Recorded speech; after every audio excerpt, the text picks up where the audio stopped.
ये सत्य है लेकिन कड़वा है। लिखने की जरूरत क्यों पड़ी? आपकी सरकार है, पिताजी विधायक हैं, बड़े पिताजी केंद्रीय मंत्री हैं। ऑक्सीजन की कालाबाजारी हो रही है, इंजेक्शन की कालाबाजारी हो रही है। सिस्टम क्यों फेल है? सिस्टम इसलिए फेल हो रहा है क्योंकि संसाधन नहीं है। अब हमने आज सरकार के खिलाफ बोला तो लोगों को लग रहा है कि हम सरकार के खिलाफ जा रहे हैं। हम अपनी सरकार से ही तो विनती करेंगे ना। हमारे जिले में ये हालत हो रही है कि लोग गलत आंकड़े बता रहे हैं, प्रशासन गलत आंकड़ा बता रहा है। तो बताने का कारण लोग इसलिए नहीं बता रहे शायद कि लोग पैनिक ना हो। पैनिक तो वैसे ही हैं लोग, परेशान तो वैसे ही हैं लोग। तो मुझे लगता है कि हमको सही आंकड़े बताने चाहिए। रेमडेसिविर इंजेक्शन, आपका ऑक्सीजन, हम लोगों को बाहर मना कर दिया जाता है। यदि हम जबलपुर जाते हैं तो जबलपुर में बोलते हैं कि हमको कलेक्टर ने मना किया है कि हम पहले ऑक्सीजन अपने जिलों को देंगे, हमारे जिले को नहीं देंगे। हमारे जिला क्यों अलग से माना जा रहा है ऐसा? हमारे यहाँ इतनी कंडीशन खराब है। हमारे गोटे गांव में 2 दिन से 60 मरीज एडमिट है। 2 दिन में सिर्फ 3 रेमडेसिविर इंजेक्शन दिए गए। बगल में हमारे नरसिंहपुर, जबलपुर जिला है, भोपाल है, रायसेन है, इनको 1,500 हजार इंजेक्शन दिए जा रहे हैं क्योंकि वो महानगर है, स्मार्ट सिटी है। हमारा जिला छोटा नहीं है, 11 लाख की आबादी है हमारे जिले में। हम लोग तो इतना बेबस लाचार हो रहे हैं, हमें समझ में नहीं आ रहा हम करें तो करें क्या। हमारे पापा जी जो विधायक नरसिंहपुर हैं, हमारे बड़े पापा केंद्रीय मंत्री हैं, हम लोग सब मेहनत कर रहे हैं सब, लेकिन हम क्या करें जब संसाधन नहीं मिल रहे लोगों के लिए, हम कुछ कर नहीं पा रहे।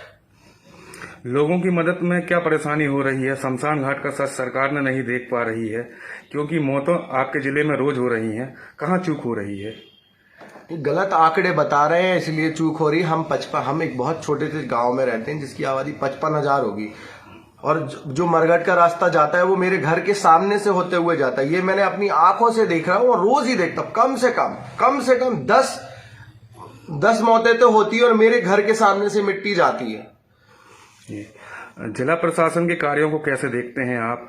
इस तरह लिखने से आपकी सरकार और आपके परिवार के जनप्रतिनिधियों की छवि, खबर से क्या असर होगा? नहीं, हमारी छवि और ना हमारी परिवार की कोई छवि धूमिल नहीं हो रही। हम जितना कर सकते हैं, हम अब ग्राउंड लेवल पे हम रोज काम करते हैं।